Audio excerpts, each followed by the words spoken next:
উলুবেড়িয়ায় বাস দুর্ঘটনা, আহত 20 জন। সোমবার সকালে দুর্ঘটনাটি ঘটেছে 16 নম্বর জাতীয় সড়কের উলুবেড়িয়া শ্রীরামপুরের কাছে।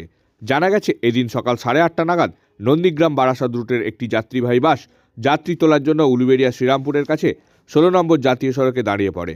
সেই সময় দীঘা হাওড়া রুটের অন্য একটি বাস নিয়ন্ত্রণ হারিয়ে নন্দীগ্রাম বারাসাত রুটের বাসটিকে ধাক্কা মারে। ঘটনার জেরে আহত হন 20 জন যাত্রী। তাদের উদ্ধার করে উলুবেড়িয়া শরৎচন্দ্র মেডিকেল কলেজে নিয়ে যাওয়া হয়েছে। দুর্ঘটনার জেরে 16 নম্বর জাতীয় সড়কের কলকাতামুখী লেনে অফিস টাইমে ব্যাপক যানজট সৃষ্টি হয়। দুটি বাসকেই আটক করেছে পুলিশ।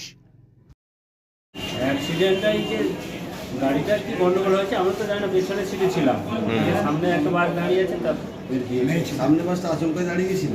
সামনে বাসটা প্যাসেঞ্জার তুলছে, সেই সময় সে তো স্পিডে ছিল, আমরা কতজন ছিল বাসে যাত্রী? ভর্তি ছিল। কতজন আহত হয়েছিল? অনেকেই আহত হয়েছে। অনেকেই আহত। আপনার কোথায় লেগেছে? এখানে দাঁতের ডাক্তার দেখাতে হচ্ছে।